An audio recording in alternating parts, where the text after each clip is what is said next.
You know, how do you help people to understand the bigger picture of power relationships between the wealthy and the, you know, the have and have-nots, and the haves getting wealthier by the minute?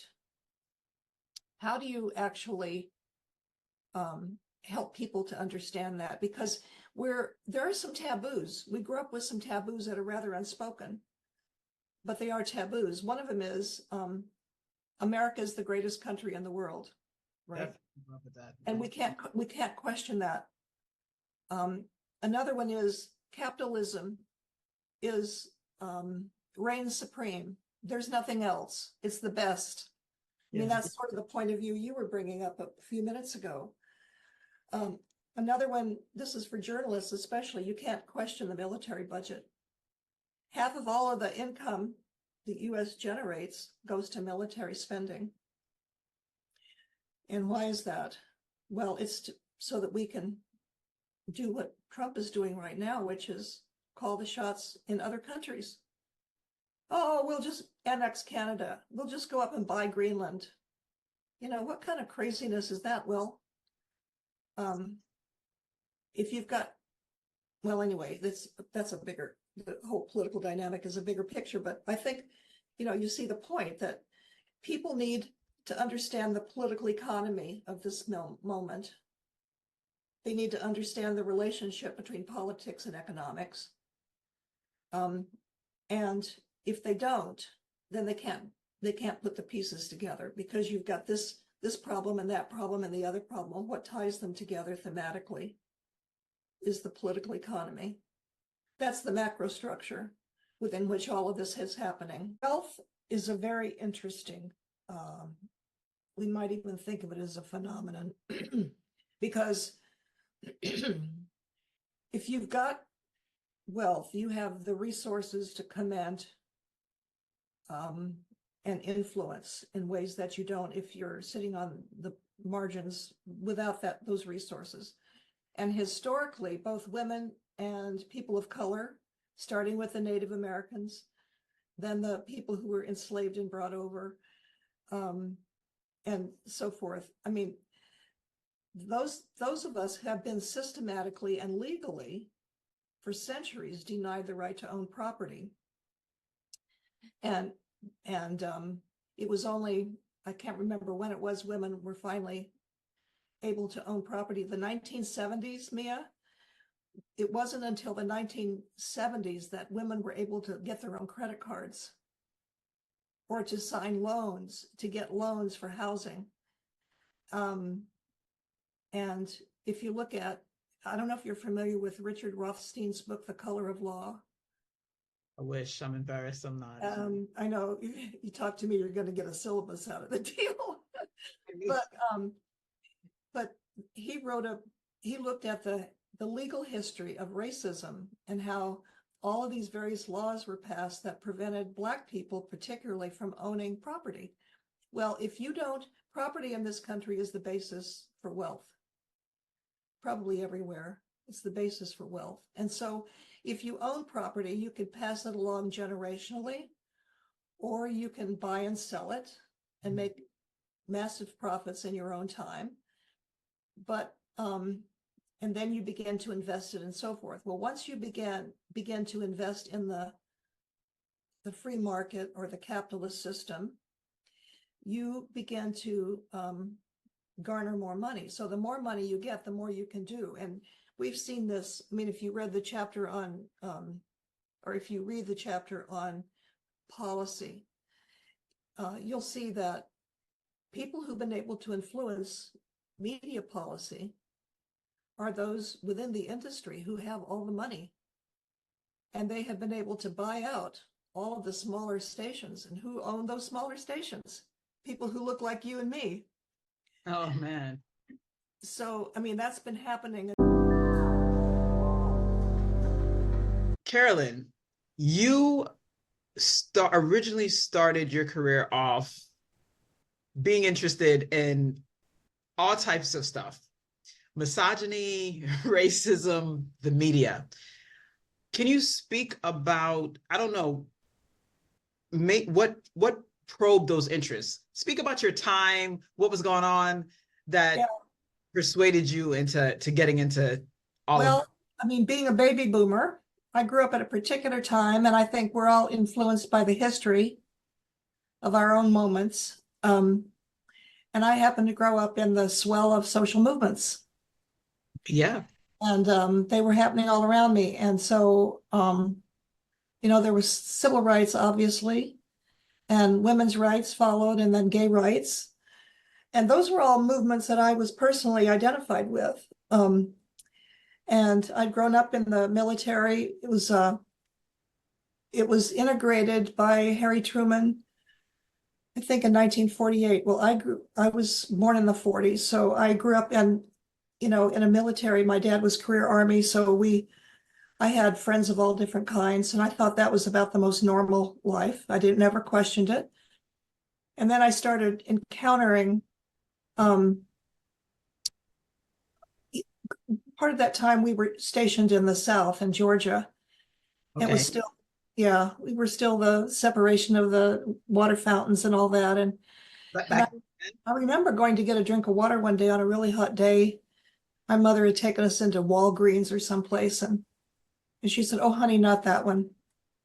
And I didn't know the difference, one water fountain or another. So I grew up with a consciousness that this was happening. And also, a lot of the girls in my school were beginning to talk about marriage and children. They wanted the perfect life, the perfect husband. And, it just didn't fit into my worldview of my future.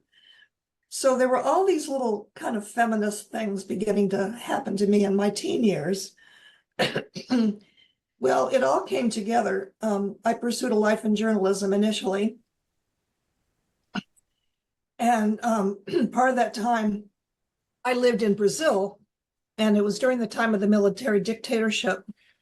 And my newspaper was in a publishing house that had 6 other publications, and ours was the only English-speaking one.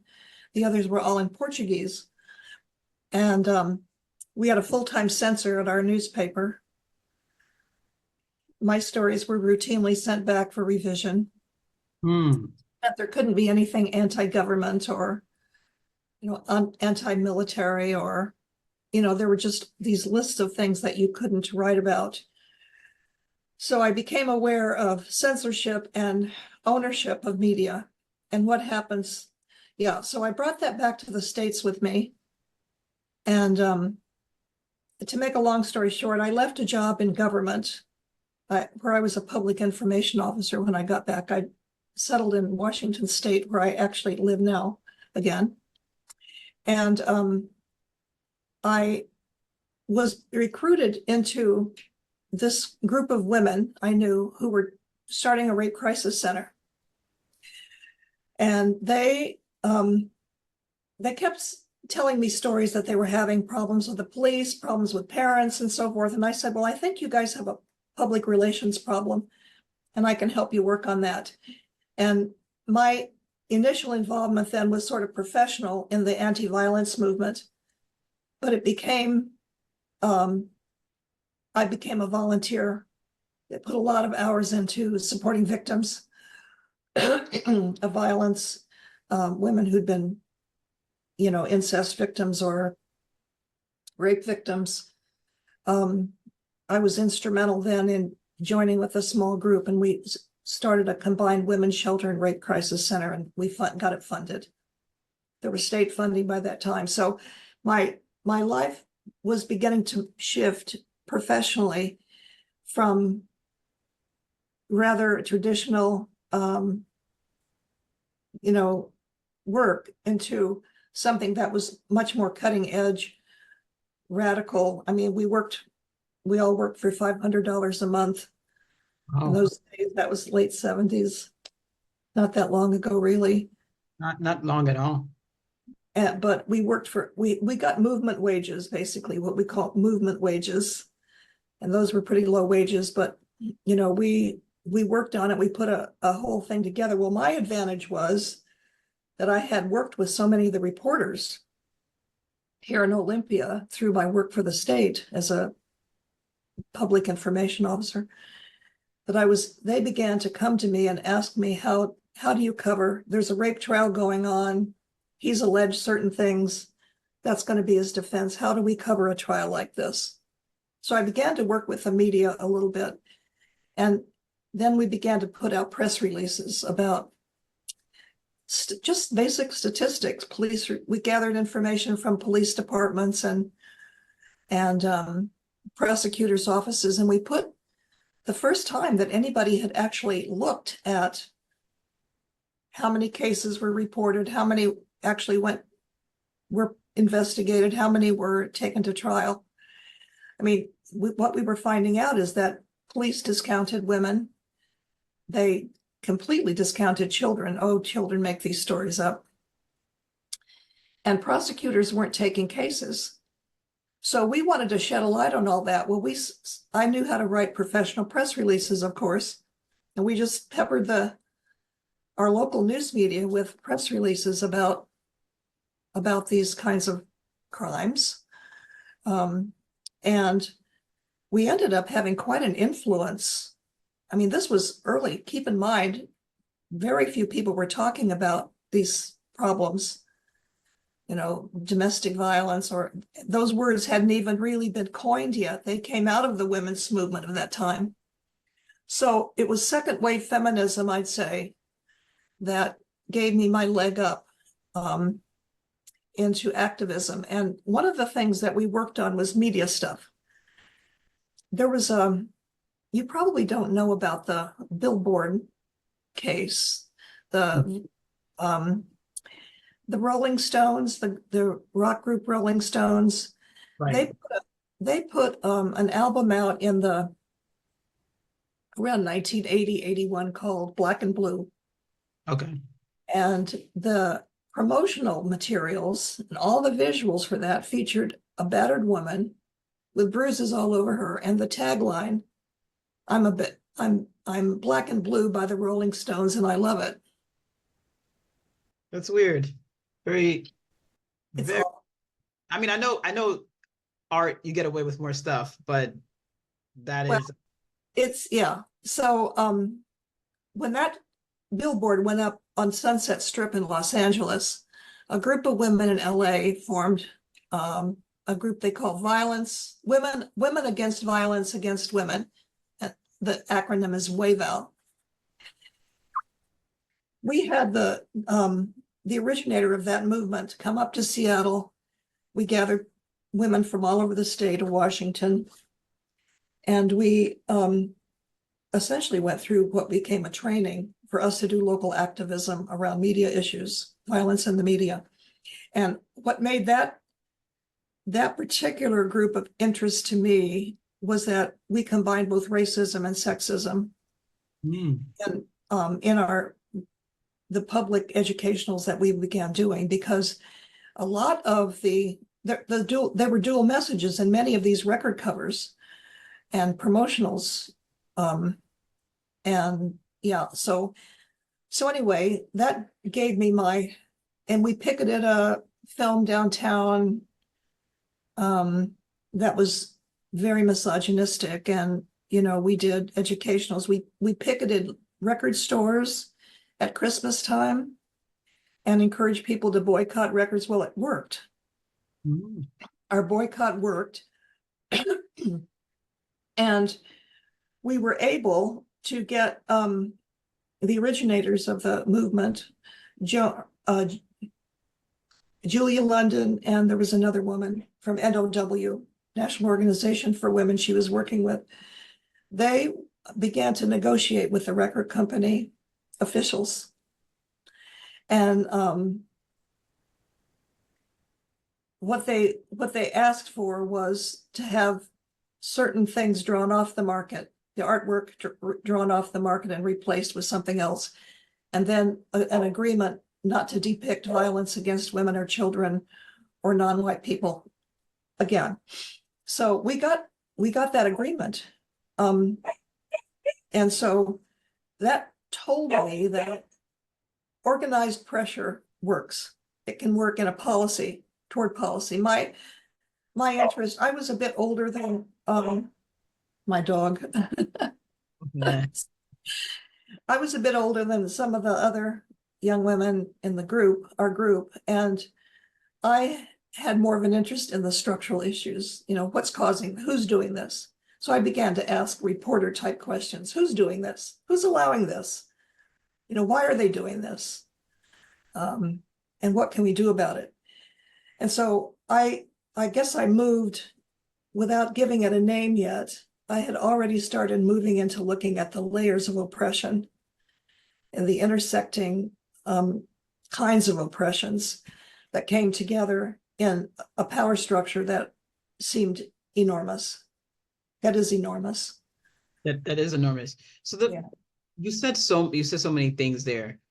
First of all, it's so interesting to hear you talk about the segregation, the fountains being segregated, like to actually hear you speak about it. I know we hear about it in like class and stuff like that, but to hear you talk about it is very interesting because you lived through that. So you remember your mom saying, no, that's not the one that you drink through. And that wasn't too long ago. That is both interesting and scary as heck, thinking about that. Yeah, But I mean, that was, because the Brown School Board decision, which integrated, the country, that was in 1954. But in the Deep South, I'm here to tell you, it didn't take much effect for a while. And so as a child there, when this was going on my mother was educating me about what I could and couldn't do. I mean, she was just following the rules of the time, and I didn't know any difference to ask, except it seemed weird. Like, they look the same to me, what's the difference? But yeah, I mean, it carried over for a long time. We're still seeing the entrenchment, the structural entrenchment of segregation throughout the South. And so, yeah. that is another thing that's really interesting is the fact that so to get this correct, you were a journalist in the United States, right? Where you would you would have to pass your work would have to pass through a group of people, and they can tell you, hey, no, and they could also tell you these are the things we don't want you to talk about. So what I'm asking is, like, censorship was always a thing, because people today, it seems like people are very fixated and obsessed with this idea of cultural censorship, but it seems like it kind of was it's always been baked into just everyday capitalism and just everything. Like they are going to kind of censor you, is what I'm getting. Like, how does that process usually work with getting published? Yeah, there is a gatekeeping system. That's what you're talking about, where you pass from one editor to another. I mean, it's different I worked mostly in newspapers. And I had a very unstellar career. I just did very kind of basic reporting and editing stuff.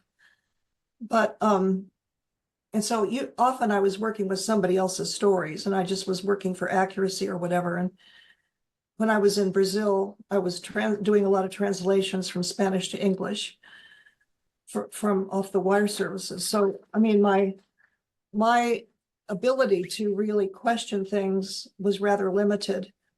It was, but I carried the knowledge of a journalist and the understanding of the practice with me into my political activism work, and then later into my academic work. And my academic work was really driven by feeling like I had kind of reached the end of my personal journey in activism.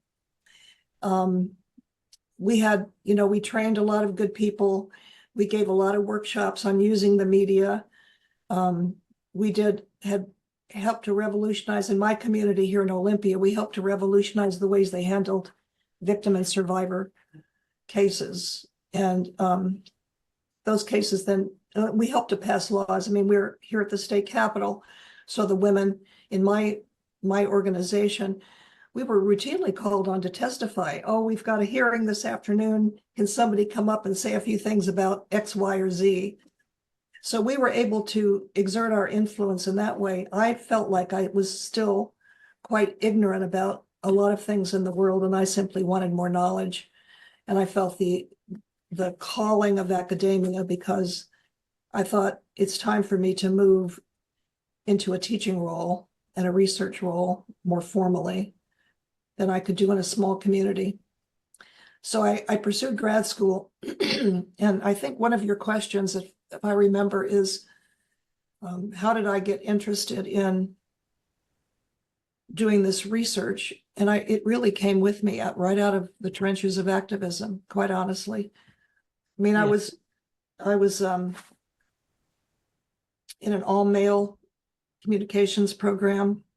We had one woman on the staff and faculty, and she felt so outnumbered. She couldn't really support the women very much. And, but I did the first, as a master's student, I did the first feminist study that had ever been done in that department. And 3 years later, as a doctoral study, I did the first dissertation that was feminist oriented. And so, yeah, and I, in both of those, both degrees, I was pursuing political economy with gender, alongside gender. Mostly, most of my early work was in strictly feminist oriented stuff, but I had already begun to bring race, the kind of the complicated, more complicated intersectional questions to bear too. Yeah, so you had some experience with media, you had some experience with segregation, personal experience, and then you also had some experience with the entire, with rape and groups or this group not getting rape not being taken seriously amongst police officers, which. But you know what else? I mean, this is really important, I think, lesson for today too, for your generation and generations to come, is that we're not powerless. Things get bad, and there is power in working together. We have to be able to talk to each other and make plans, find common agendas, and stick to it until we achieve them, and when we're up against a wall, we find a way to slip out. Gotcha. And do our work. I mean, we have to do it. And otherwise, the oppressors win. And that's we can't let that happen. Right. That's right. You also speak about wealth, and there was I was reading some of your book, and it said you briefly spoke about the history of wealth in your book, and you wrote about how COVID-19 accelerated wealth so much. I think it was like the numbers were like $3.19 trillion richer, while most Americans got like $3.7 trillion poorer. So just briefly, can you tell us a little bit about how wealthy people have gotten so wealthy, from your perspective of history and research and all that? Wealth is a very interesting, we might even think of it as a phenomenon, because if you've got wealth, you have the resources to comment and influence in ways that you don't if you're sitting on the margins without those resources. And historically, both women and people of color, starting with the Native Americans, then the people who were enslaved and brought over, and so forth. I mean, those of us have been systematically and legally for centuries denied the right to own property.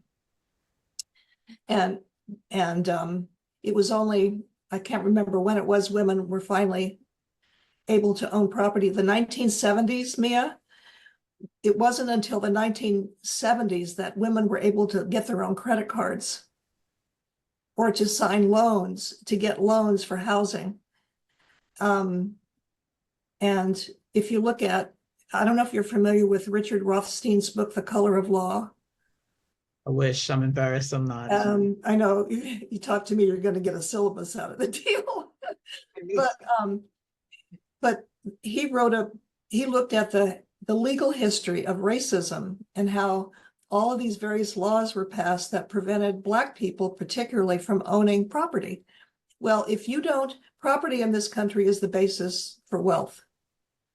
Probably everywhere. It's the basis for wealth. And so if you own property, you could pass it along generationally, or you can buy and sell it and make massive profits in your own time.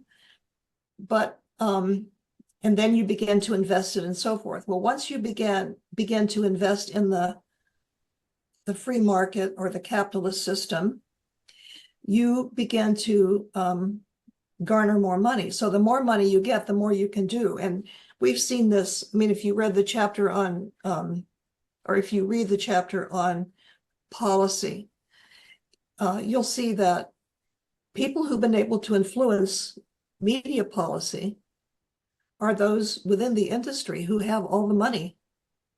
And they have been able to buy out all of the smaller stations. And who own those smaller stations? People who look like you and me. Oh, man.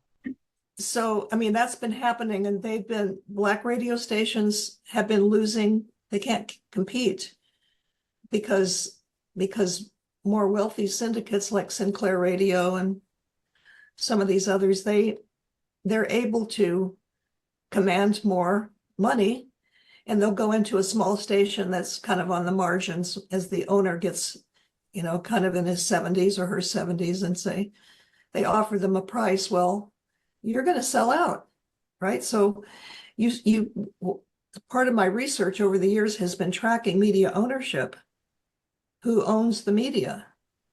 Yeah. And fewer and fewer people of color or women are owning the media. There's a direct relationship between those who have the money and those who don't, and the loss of ownership. You can track it systematically over a period of 2 or 3 decades. So go ahead.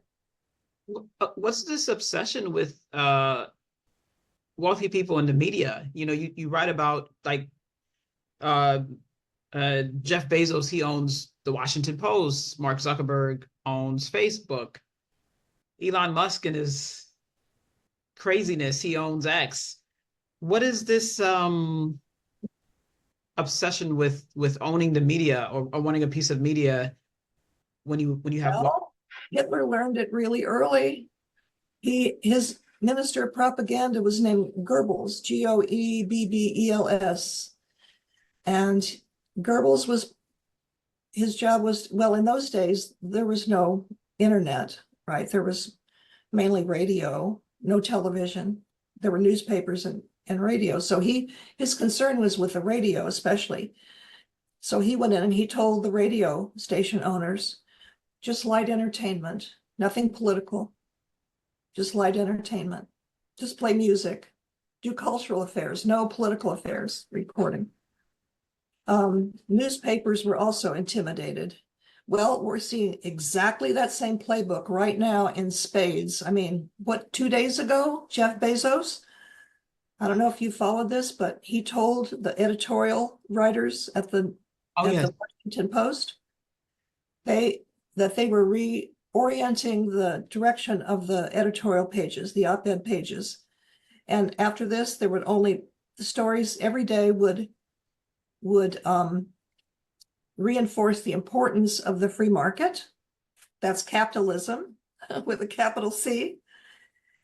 And personal freedom.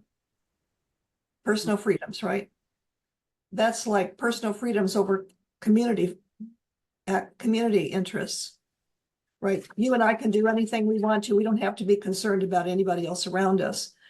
So those two pillars, what he called the pillars, will now define that page of the Washington Post, which, by the way, is still the newspaper of record in DC, and still has a real lot of excellent reporters. I look for a lot of them to leave. The guy who was the editor of the editorial pages, he resigned yesterday. Look what Bezos has done to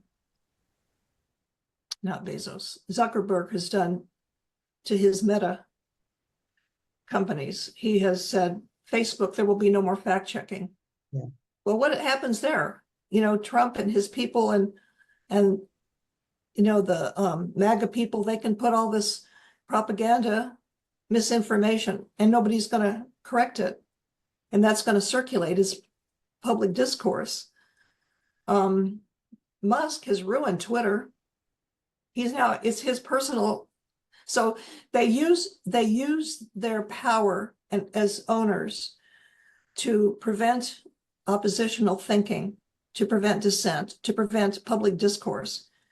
If you are a follower of Habermas's work on the bourgeois public sphere, he's the one who theorized what led to democracy. It was the ability for people to gather together and set common agendas. And he looked at the coffee houses of Europe in the 1700s as a way for people to congregate, began to talk about democratic ideas, and then eventually to foment what became revolutions in one country after another, including this one. And so whoever owns and has access to the media systems also controls the public discourse.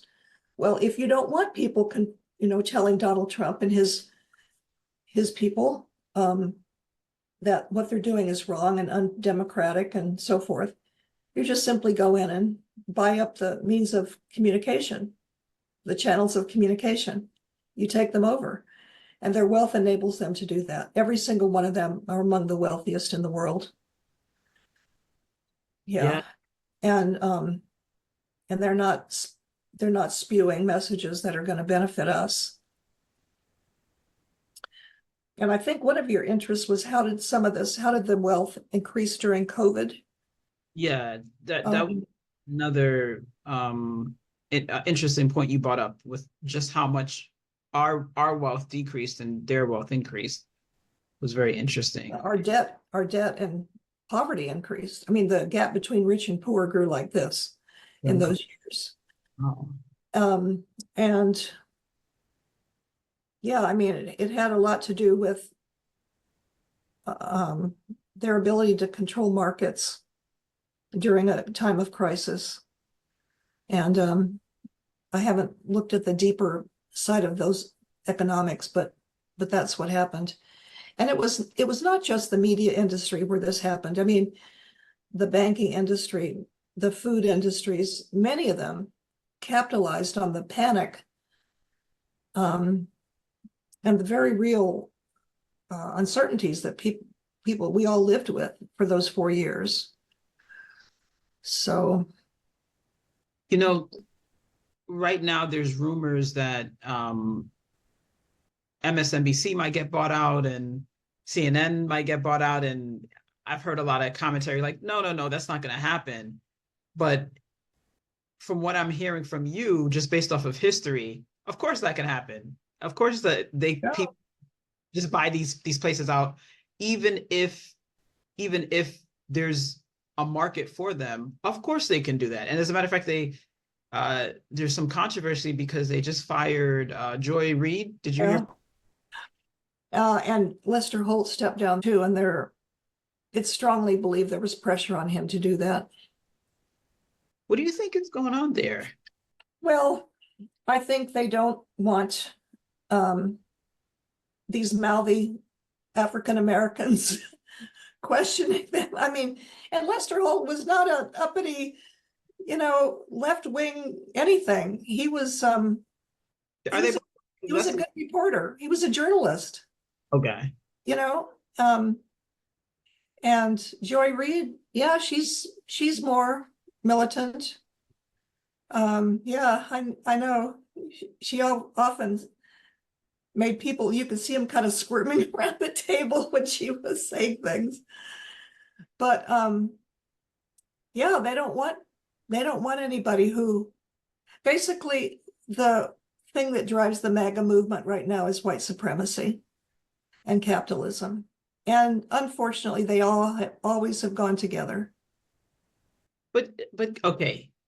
So Carolyn, capitalism, a lot of people would say is not it's not a perfect system, but a lot of people say it's a great or one of our better systems that we know of.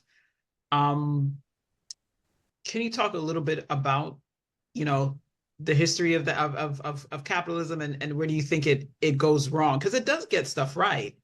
You know, it does get some stuff right. It does get stuff right, just like government institutions get things right. And then there's things that it can be better, at least from, you know, from my perspective. Yeah. One thing to keep separate is this notion of small scale entrepreneurism is not the same as the bigger system of capitalism, monopoly capitalism. So what you may be talking about, or I think you may be talking about, is a lot of the ability for individuals or maybe even small groups of people to start new businesses, and a grocery store in the neighborhood or an eating establishment, or yeah, that's great. You know, that serves the people immediately around you, brings in some income, builds community and all that stuff. Setting up a community bank, for instance, these are local things that work well. Maybe you might even grow to, as Andy Shalal did in Washington, D.C. with his busboys and poets. You know about those restaurants? He's got started out with one, and No, you he know, has up in the Howard district, actually. And now he's got about 6 of them in DC. Those are all small scale that have helped communities to grow. But when those businesses begin to join together to push out other businesses, to begin to control a kind of market, whether it's a local market or a bigger market, and then it allows the revenues that come in from that allow you to allow those more powerful people to keep buying and to increase their wealth. Capitalism is built on the notion that there has to be surplus labor, right? So it only works if your labor and mine is extracted. In other words, if our labor serves the goals of the wealthier, more powerful class, the capitalist class. And there's, you know, people often say, well, why is the economy much better when there's a higher unemployment rate? Well, because when there's a lack of jobs, those who control the economy can keep wages really low and profits really high. And there's no capitalist nation that doesn't have a gap between rich and poor. If you go to a democratic socialist country like Sweden or Norway or the Netherlands, etc., for a while it was even Great Britain, but not for a while. Those countries are all democratic socialist countries. You see almost no poverty there. Now, the people there had to fight like hell for that. Bloody labor fights to unionize and to women's rights movements. Look at Sweden as a good example. It's the one I know most about. They had struggles around 1920s for their rights. And so women have better rights. You look at the democratic socialist countries, it's really just a way of making capitalism work for the majority. Now, in this country, there's a strong, and it's mobilizing a democratic socialist movement. But yeah, I don't know if that explains, does that help you understand a bit more about the problems of capitalism? Yeah, I think you're saying that it can become so competitive, or this is how I'm interpreting it, where you actually take out small business and only a small percentage of people control the majority of things of the economy, of the market. And that's when there is a problem, which I think a lot of people would agree with that. I do think, though, that there would be people that would say there's so many, sometimes there's a lot of problems that are really hard to fix. And unfortunately, for a lot of people, money is the biggest motivator. And so how do you, because are those, I don't know. This is not something I've looked into, to be honest. I don't know. I'm just going with like personal sort of beliefs and stuff. Mhm. But are those same, social um democracies, uh ones that are living with, socialism and etc., are they as inventive as our economy? Are they as competitive? That's just where I would be like, Well, I mean, if you, I'm personally, and part of this is having grown up in the military, moving around so much, but I used to tell my students, wherever you grew up, take a job somewhere else. hmm, Don't go back to at least for a while. If you haven't traveled outside the country, do that. Go to developing countries, go to socialist countries, go to, get an understanding of other people's realities, and then come back and see your own country through those lenses that you get from that. Personally, I don't know how many friends I've had say they went to, well, okay, one couple I know, they went to Copenhagen. They went to Denmark for vacation one year, and she fell and hit her head. It was bleeding badly, and she was suffering concussion, and she went to the doctor, and everything was taken care of for her. She didn't have any cost.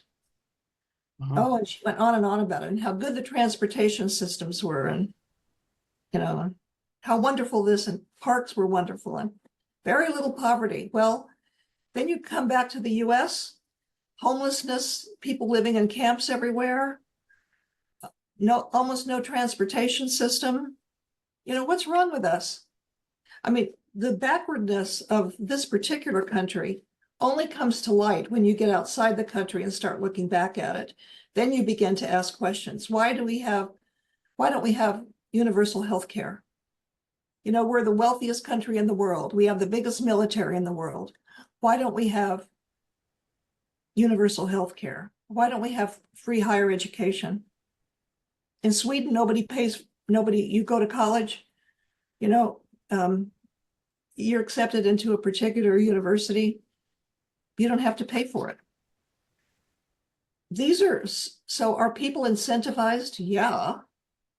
Because once you get and childcare is provided, right? So once you've got all of the safety nets underneath you, Hmm. then it gives you freedom to pursue creative things. And yeah. There's no doubt, I know, for especially for healthcare, that there's definitely, I think, in many Americans, this animosity, anger that's been dormant for a very long time when it comes to not being able to have healthcare paid for. I remember when I was getting my bachelor's in nursing years ago, they were talking about how all the other, first world countries had some type of system that was much more effective and just better at dealing with cost and, getting people help for injuries and all of these things. And I don't know. I really don't. I don't fully I mean, understand. it isn't just the northern European countries where this is. I mean, you go to Costa Rica, they have universal health care there. No matter how poor you are, you can take your kid to the doctor when she gets sick, And I think that is a much more compelling place to live than a country where now, I mean, we're having we're watching the stripping away, systematic stripping away of our services, our benefits, things that we paid into. I mean, I live on Social Security right now. What happens if they stop sending my Social Security check? You know, I have a small pension fund and that's it. We lapse into poverty, may not be able to keep my house. These are terrible things, and you're going to find people suffering. People who voted for this regime are going to suffer greatly from it. The working classes who voted for these people are going to suffer greatly. And yeah, I don't know where this is supposed to be going, but No, you're speaking for a lot of people, because but a lot of younger people are not thinking that deeply about, so like we think he's, stupid and crazy, but I'm not thinking, no, social security, because it doesn't affect me. Oh, social security is gonna, like, them taking it away is horrible, but it's like it's not gonna put me in poverty. You know what I mean? it will. Yeah. I'm not thinking that deeply about it, but obviously my mom and a lot of people, yes, it actually would. Because we're just getting up, going to work. You're not really you're like, oh, this is horrible, but you're kind of keeping your head down. Mm-hmm. Yeah. You know, I think you're onto something here. I think for me, the problem is how do you get people to a larger framework of analysis of this problem? You know, how do you help people to understand the bigger picture of power relationships between the wealthy and the, the have and have nots, and the haves getting wealthier by the minute? How do you actually help people to understand that? Because there are some taboos. We grew up with some taboos that are rather unspoken, but they are taboos. One of them is America is the greatest country in the world, right? With that. And we can't question that. Another one is capitalism is reigns supreme. There's nothing else. It's the best. I mean, that's sort of the point of view you were bringing up a few minutes ago. Another one, this is for journalists especially, you can't question the military budget.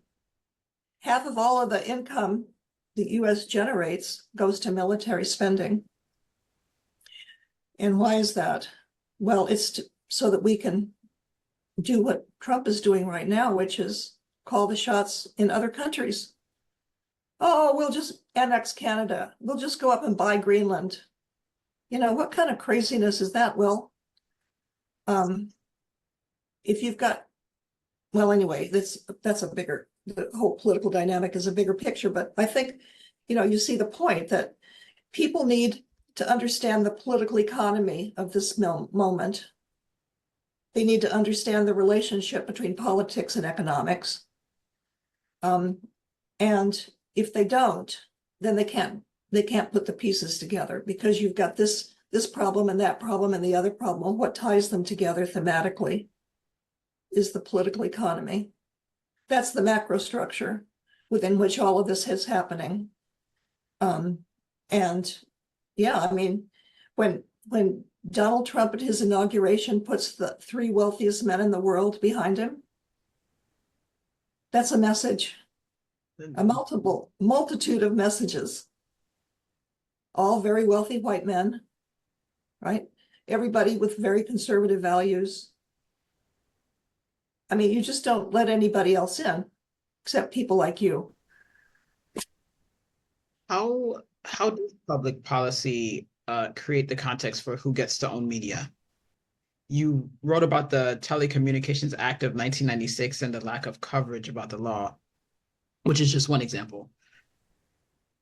Well, let me take you back to around 1971 or 2, and I write about this in chapter 1. There's something called the Powell Memo.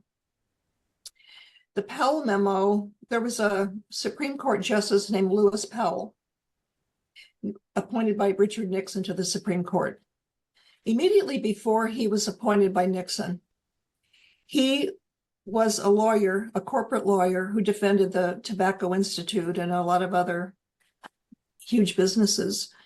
And he saw what was happening around the world with the advancement of women, feminism, right, which was feminists were all demanding equal wages. In this country, the civil rights movement, which brought in racial minorities, demanding, the same thing, the same rights as everybody else. And he saw the labor movement gaining strength worldwide, right? So he said the business community has to do something about this. He said there are many fronts on which we could fight, but the most important front is ideological. And he believed that if we began to convince people that these things, his movement, the conservative movement, could co-opt the ideas and the language of the civil rights and women's rights movements, that they could win, right? So, he wasn't just, it's called the Powell Memo because it circulated widely within the business communities, the chambers of commerce in the United States, but also their counterpart chambers of commerce in other parts of the world. So that movement that began is called neoliberalism. Mm. And neoliberalism is specifically anti-labor, anti-racial justice, and anti-women's rights. Yeah, specifically. So then from the 1970s on, as more and more legislation was being passed, you saw this counter movement also coming in, to this oppositional movement led by the business community to take back what is ours, what they saw to be rightfully theirs, which was the control of the institutions. So laws began to be passed, particularly you look at Ronald Reagan's era here. I'll stick with the United States for just a minute. In the 1970s, late 70s, under Carter, into the 80s, you saw a restructuring of the tax codes. The federal tax codes were now, one of the things all of those liberation movements brought us was better wages. Yeah. So you had a closing of the rich and poor gap. The wealthy class didn't like that. So they began to pass laws that were going to give back the power to the wealthy elite, which were wealthy white men. So they began to elect people. They had then the resources to elect people to Congress who could do that. You saw under Reagan, you saw the restructuring of the tax code in such a way that it gave more money, it taxed the poor heavier. Those at the end of the bottom of the scale were disproportionately taxed more, and those at the top of the scale were given tax breaks. Right? That has accelerated under every single president, except Clinton, I think, maybe not so much, but all of the others. They've all been, every president since Carter has been a neoliberal president. They have all, and Congress has, you haven't seen Congress, and when Trump came in 2017, he succeeded in getting more of those tax breaks for the rich through Congress. My wages have essentially been going down. I'm getting raises. I'm getting more money in my job, my teaching job at Howard. I was getting more raises, but the value of those raises was continuing to drop. So I never really got ahead. People who don't have professional jobs might be, the working poor. They have suffered the greatest that's why you have the demographics that we have in poverty and wealth. Demographics tell the story. And it's my contention in my book and also in everything I've done for the last, 3 or 4 decades. You can't understand the political economy of media or anything else unless you look at it through an intersectional lens, because social dynamics have a gender and a race, and you have to factor that into your analysis. You otherwise you can't understand it. It's an incomplete analysis. So, I mean, that's what happened, and we're living with the result of all that now. We're living with the end product of neoliberalism, which is probably going to be fascism. You think we're going to get there? Yeah, I think it's in progress. And more people are using that word. Yeah, We're definitely on the verge of a dictatorship.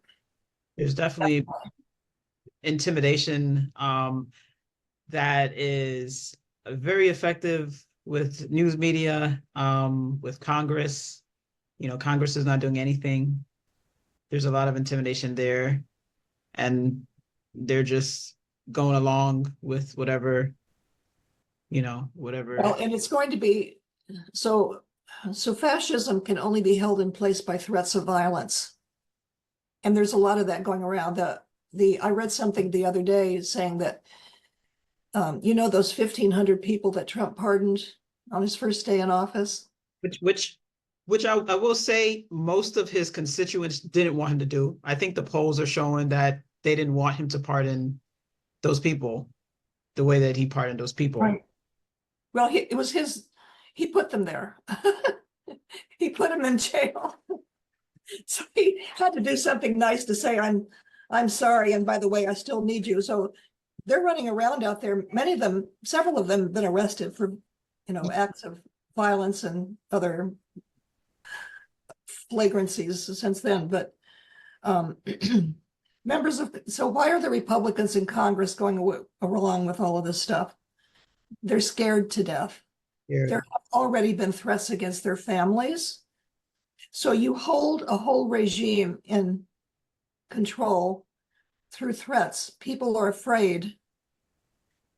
When I was working back in, yeah, go ahead. I think that gives them the actual power, the real power, because it's threats. He doesn't have the power unless you give him the power. He doesn't actually have it. You are creating the perception, one, that he has more power than he actually does, and then you're actually fulfilling that by just not listening to all the people who voted for you, because I'm seeing on the internet stuff going viral from people getting upset and ignoring all the calls, people calling all these congressmen and women, and it's being reported that that's what's going on, and they're just ignoring it. I do understand, I mean, of course they're being threatened by a small percentage of the US at this point, because the polls for Elon, and I'm not for Trump per se, but I would say for Elon for sure, is going down a lot, and for Trump, and I think for Trump as well. So, the threats of what, of death, or is it threats that Elon is making that their career is going to be over? Is that what or is it both? They're scared of both? Yeah, well, I mean, and once Trump begins to ignore the court orders, which he's about to do, there's no enforcement mechanism.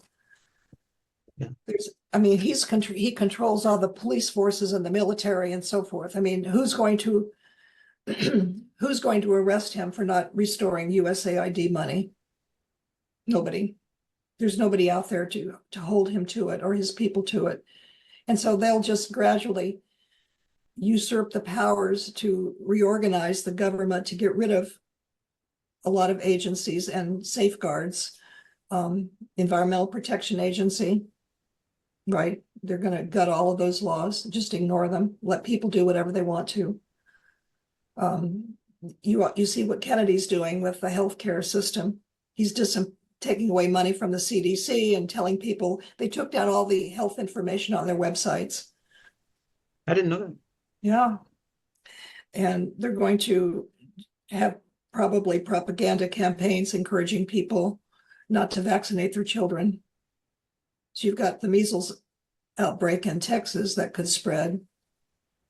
You've had one case of Ebola recently in New Jersey or someplace. So, I mean, it's going to get bad. Right. And, there is a time though for re-election that's going to happen. Do you think we're going to get there? Or like, I guess we don't know. Well, re-election is the House, and these seats are going to be Not clear. It's not clear whether he's going to allow elections to be held. I don't think it's clear either. Oh. No, I mean, everybody's been thinking about, he's got 2 years to get all this stuff in place, and then we can elect new legislators and change it all back. But if we don't have a national election, that won't happen. I mean, I just think we have to be really savvy and clear about what's going on. And for me, the way to understand it is through the political economy analysis, to look at the macro structures that have enabled this to happen. How would you say media moguls are influencing politics today? Well, as we talked earlier, they're able to change the course of news. They're able to keep out dissidents. They're able to reframe stories in the kind of the Fox way of thinking. Everything that's democratic is bad, and everything that's conservative is good. They're able to, like the Telecom Act of '96, which restructured the whole media industry, they're able to get legislation passed that benefits them and that is not in the public interest. So. Yeah, okay. When you say that, okay, so can you give some examples of some stuff that they're able to get past from, I don't know, I guess I'm thinking of just based off of the people that own the media is what you're saying. They're able to, because they have so much money. Yeah. So one of the things one of the structural things that happened with the Telecom Act of '96 is that Congress passes laws, but the FCC, Federal Communication Commission, they implement the laws concerned with communication. And so the FCC is able to rewrite its regulations within the framework of those laws. Mm-hmm. And they've been the FCC under conservative leadership over the last 40 years has been able to open up the door to mergers and acquisitions. And it allows fewer and fewer people to own more and more media companies. The whole idea of this is how the conglomeration happened. We talked about it, a few minutes ago, where wealthy conglomerates can come in and buy out small single owner stations. A lot of people thought this would get better with the internet and new technologies, all the social media and so forth. And in some ways it has, but my analysis I look at ownership and control, boards of directors for these organizations. The data are all in the book, by the way. You look at who owns and controls these. I mean, even in the new technology companies, all these digital companies and so forth, the owners and boards of directors are almost white men. They're almost all white men. And they're very wealthy and they have more money than the rest of us. And so you've got, so the conglomeration has really narrowed the numbers of voices. My colleague, Reggie Miles at Howard, some years back, we began to look at, he came out of Black radio, where he had worked, in gospel radio and other kinds of local community stations. And he came through the civil rights movement. He knew the importance of having a radio station, even if it served a relatively small community, because it helps to coalesce the community. It tells people where to go for a meeting and so forth. Well, when he began to watch, I guess it was Sinclair, come in and start to buy up stations, they allowed the owners to remain, Black owners remained in their positions, but they reoriented the content. Hmm. They got rid of all the political civil rights stuff. So you can still have talk shows, but they have to be Steve Harvey type talk shows, you know, where people just talk about nothing that matters and they scream and holler and make a lot of noise. They get all riled up about something. But you don't anymore have critiques of the school system or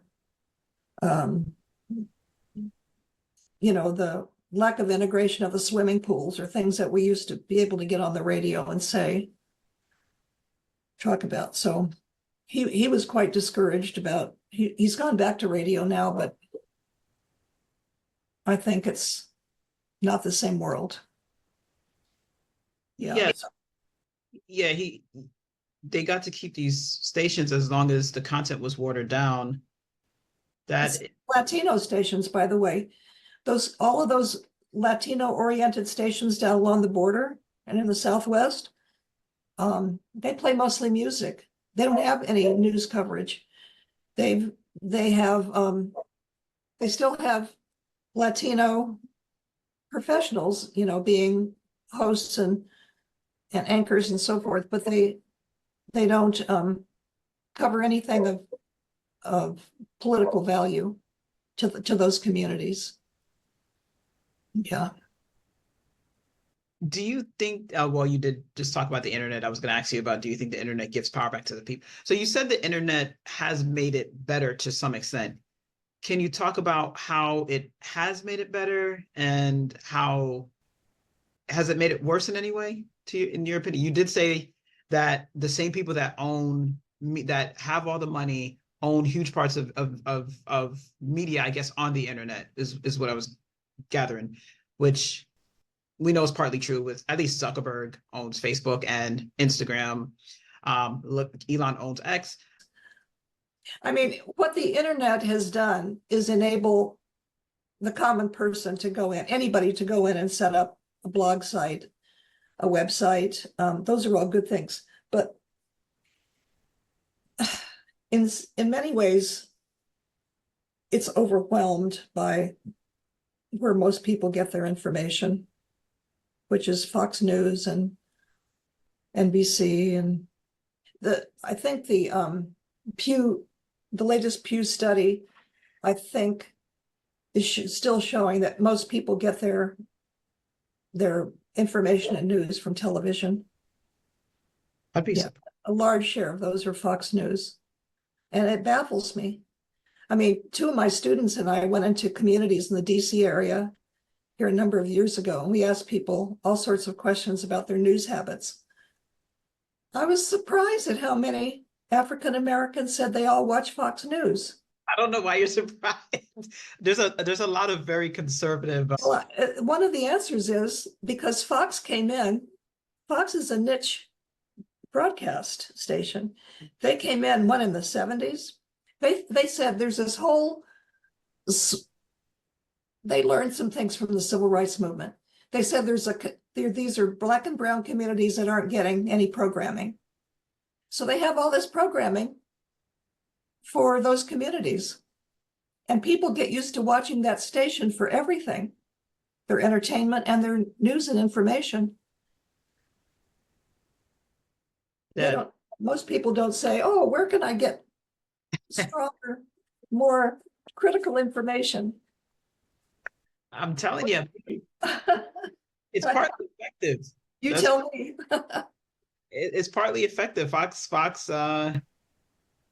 that type of just black and white kind of thinking, maybe that's kind of what consumers want to some extent. I don't know. Who knows? Maybe they don't want the, nuanced discussions. I don't know.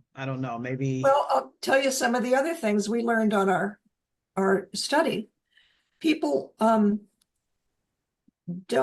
they want to watch stations where they think they get the truth. Yes. And so for some reason, a lot of people have settled on Fox as the place to do that. I don't get it, but I think Fox comes off as probably, I don't watch Fox like that, but I think that Fox maybe comes off as less politically correct. It may be. It appeals to that more pull yourself up by your bootstraps, screw all this empathy talk, do what you gotta do.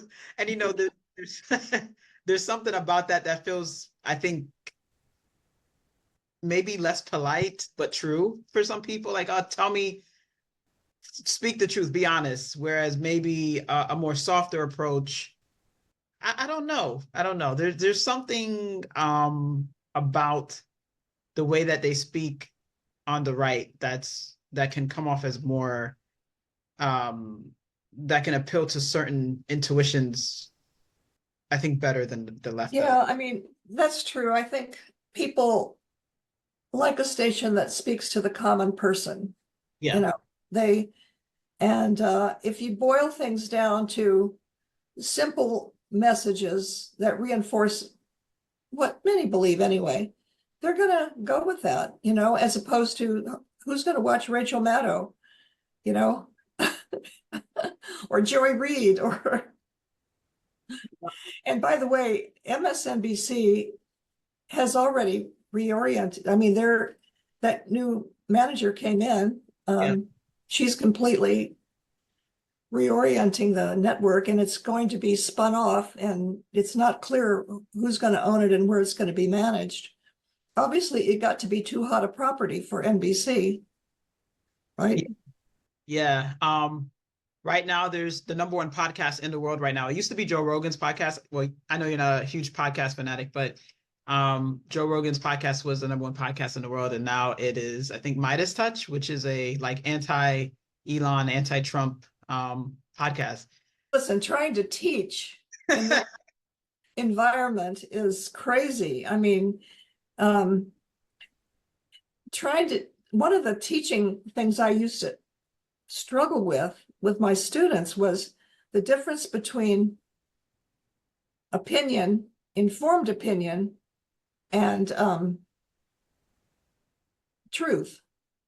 What? I mean, Now, can you speak a little bit of that? And yeah, I mean, so everybody's got an opinion, but I used to ask them, I said, okay, you're entitled to your opinion, but I want to know what informs your opinion. Where did you get those ideas? A lot of people don't think about where we get our ideas. They're floating out there. And they think everything on the internet is truthful, is factual. Well, I read it on the internet. Well, where did you get it? Well, some obscure website. And it's actually getting worse. There's a lot more people coming on and just writing stuff. How do you think, well, you spoke about this anyway, about how gender and race comes into all of this. Did you want to touch on that anymore, about how does gender and race come into all of this? Well, okay, so, I mean, I think if another way to really look at the capitalism problem is to understand that in this particular country, our particular country, where capitalism came in early after the Industrial Revolution, we were experiencing it here by the 1800s. And industrialization meant there had to be more labor, free labor, cheap labor that's encouraged the slave industry, kept women at home. So race relations and gender relations both evolved under capitalism in the United States in particular ways. For the enslaved people, it had to do with they were the laboring class that was going to produce all the raw materials for the Industrial Revolution. And also the infrastructure. All the buildings in Washington, D.C. were built by slave labor, as were many of the buildings in the South that still exist. Less in the North, but still there. We had slavery in the North, of course, too. So that developed a particular political and economic relationship between the enslaved classes and the dominant classes, which were the white men who controlled everything. The same for women. Women legally were kept at home. They couldn't own property. They had to obey their husbands. There were certain limitations on what they could do. They couldn't get into higher education institutions for a long time and so forth. So you have to really look at how the relations of power developed between the controlling capitalist class, which is always white and male, and everybody else. And you have to, in order to understand gender and race relations today, you have to go back to that period of time. And all of our privileges and rights since then have been fought for, and not in pretty ways. We've had to struggle. The struggle goes on. It's a lot of it's been bloody, and threats and intimidation are the ways it's held in check. Always has been. It was legal for a man to batter his wife in this country until the 1980s. Yeah. How do you write in your book about how you talk about women and Black owners of radio, which you spoke about a little bit earlier.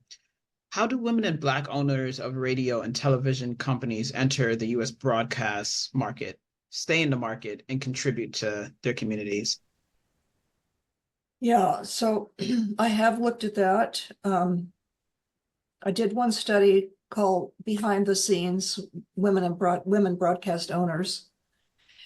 And I'll just talk about them for a minute, but it's actually the same for both groups. You have to have enough capital to buy in. That's one thing. But just having access to capital to buy a station doesn't necessarily mean that your demographics are not going to be considered by banks. I've had some of the women I interviewed for that study said that they had been, one woman said she had experience managing radio stations. She had backers, financial backers who were going to co-sign for her. And she wanted to buy a small scale radio station in her local community in the Northeast. Even though she had all of those things going for her, they came up with these other fishy explanations for why they wouldn't give her the loans. And when you can't come up with any other reason, you have to look at gender and race, and sometimes also sexuality. Yeah. You have to look at those things because they're the only other thing that explains it. Misogyny, homophobia, racism.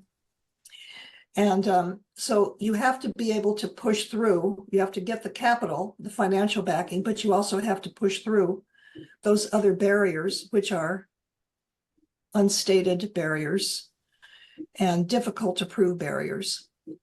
But if you can do that and get into the market, then the other thing you have to do is keep enough advertising. If you're a commercial station, keep enough advertising revenues coming in so that you can actually keep the station running and have programming. And right now, the way the advertising industry is structured, almost all ads are for large companies. See, this is the other thing about conglomeration across industries. It centralizes the ownership and control of the company. So let's just talk about the auto industry, for instance.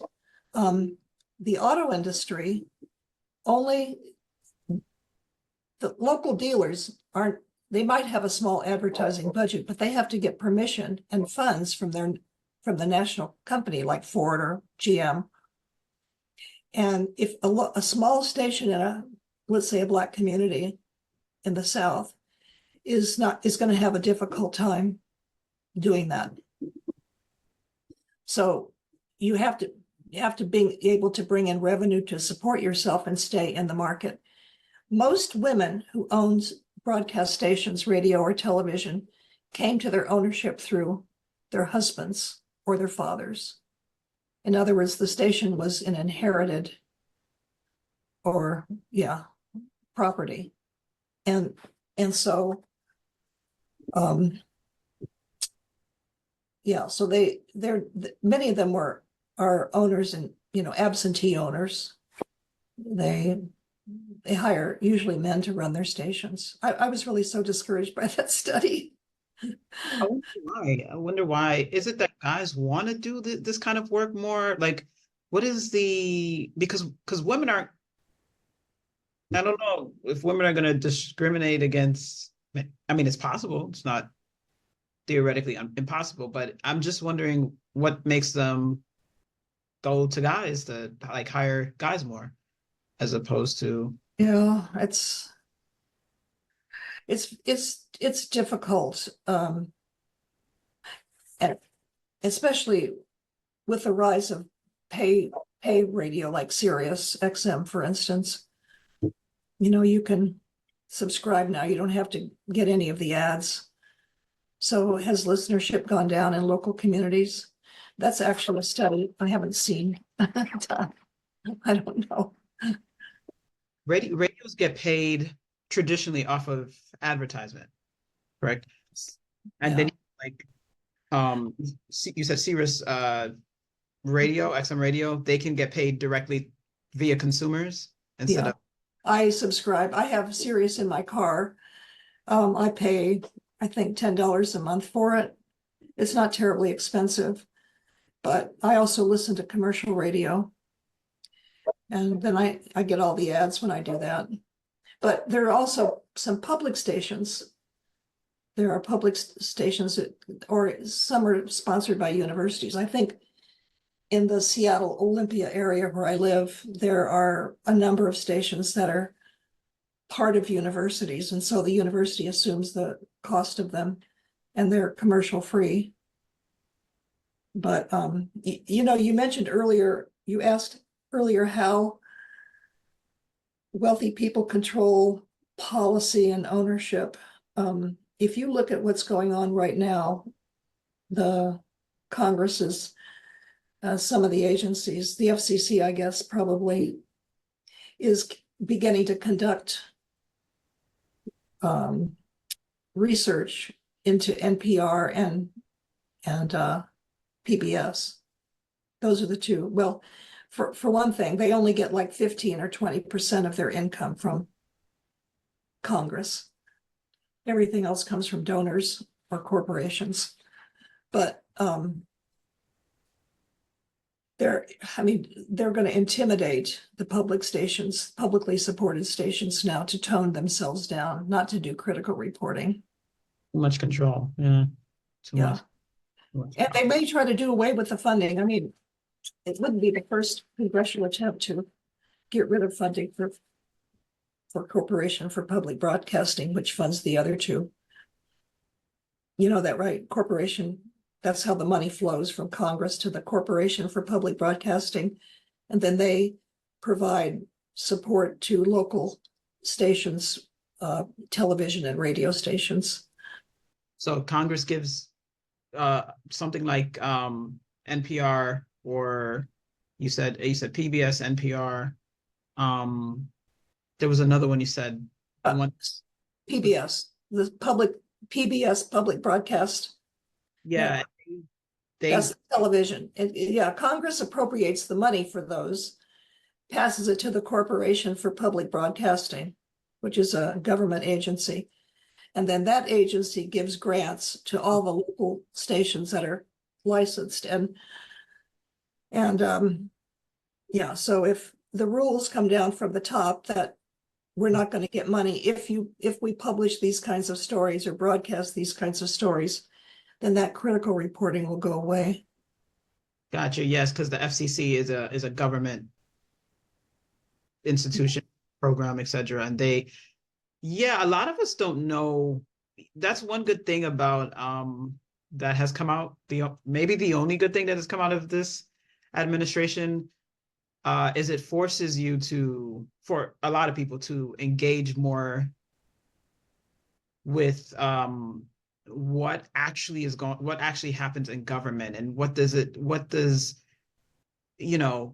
how does money get appropriated, and Yeah, what do some of these terms mean? And, I think some people are going to have more interest in history, um, because this is, When you were coming through the school system that you went to, did you get a course in civics on how government works? I'm in fifth grade. The reason I'm asking is because my first 10 years of teaching, I taught journalism. And one of the first things I had to do, I couldn't send my students out to cover a meeting or an event because they didn't understand what government was and how it worked. And I had to spend time doing things like describing the difference between federal, state, and local jurisdictions.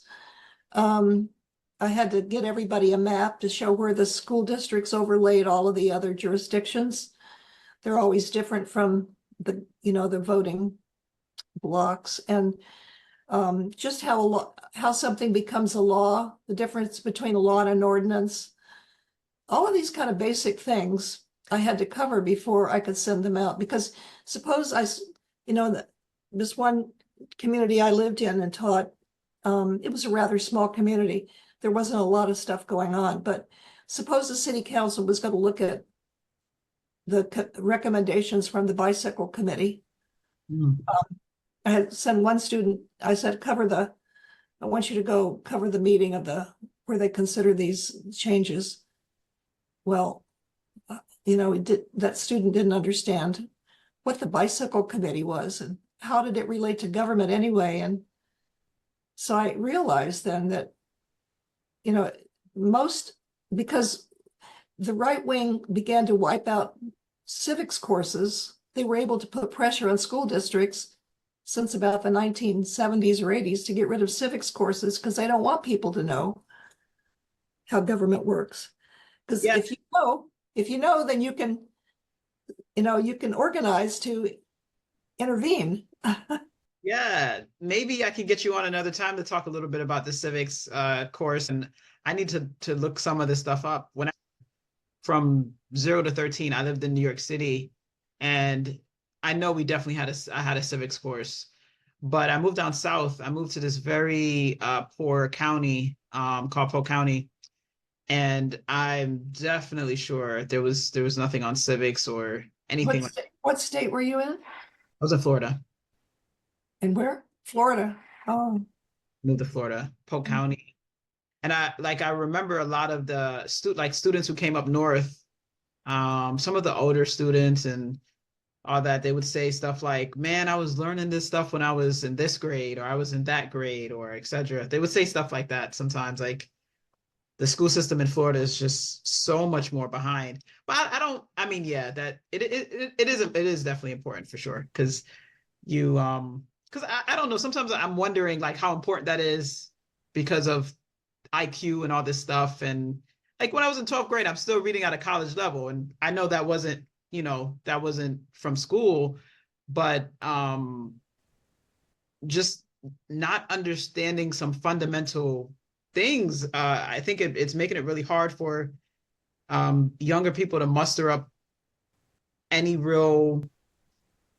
I don't know, like I don't know, because oh, uh, the religious right decided under Pat Robertson back in the 1980s. They decided one of the things that they were going to do to influence the public, the direction of public opinion, was to run their people for school boards. So across the country, you had all these religious right people running and getting elected to school boards. And then they began to mess with the curriculum and get rid of things like civics.